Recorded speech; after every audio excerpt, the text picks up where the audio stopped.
Today is Saturday, April 19th, and it is fight night. In this video, I'll be giving you some tips on boxing bets that you can place down today, and I'll start you off with one right now before we go into some of the other ones after the intro. I'll give you a name. It's Marilyn Badillo Amaya. Whatever you do, do not put a bet on her because she's not going to win the fight. She's a very long shot underdog against Gabriela Fundora, and Gabriela Fundora is going to win. She's at minus 2,500. That's not really exciting to me, but you're better off putting money on that than you are on putting on Badillo Amaya. Let's run the intro, and then I'll get into more. My name is Percy, and welcome back to the 4Bs, where we discuss boxing, betting the B-side, and other BS. Please don't forget to hit like and subscribe.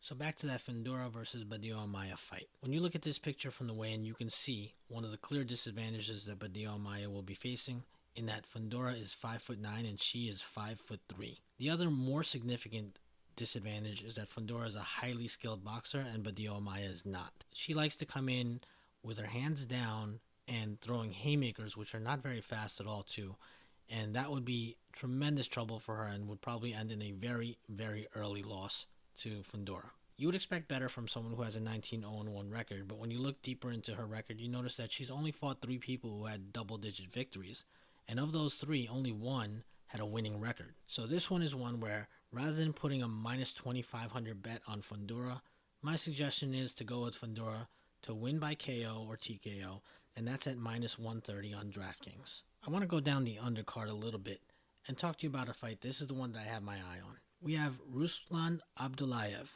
an Olympian, versus Jino Rodrigo. If you remember, the last time that I mentioned Jino Rodrigo on this show was when he fought Elvis Rodriguez in June of last year. Jino was able to drop him in the first round, and even though he lost a lopsided unanimous decision victory to Elvis Rodriguez, he has a puncher's chance. And when you give me somebody with a puncher's chance, even against an Olympian, and that odds line you're giving me is plus 950 like you're getting on DraftKings, I think that's worth a shot to me. Don't forget that just because a person is an Olympian, that doesn't mean that they can't lose, just like Robeisy Ramirez did in his first bout as a pro in a 4-rounder. This one right here is going to be Abdullaev's second bout.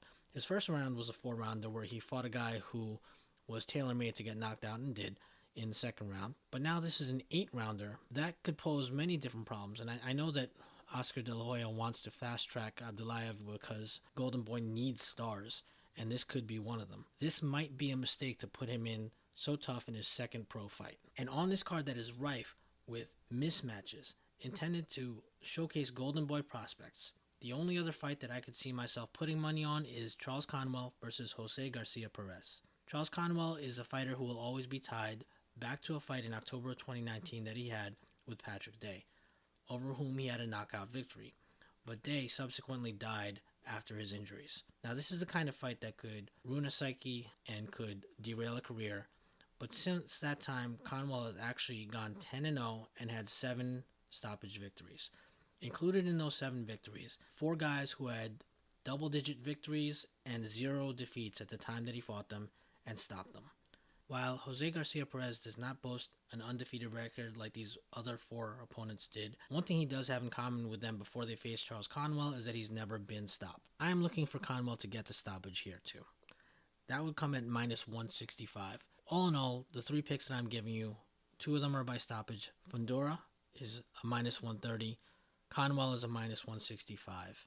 And I intend to use them more so as a parlay piece along with Jino Rodriguez to win at plus 950. Those are my picks for today. There are a lot of long odds things in here, but I didn't feel like any of them warranted looking at except for Jino Rodriguez. So best of luck to you on the fights, and we'll get back to you next time.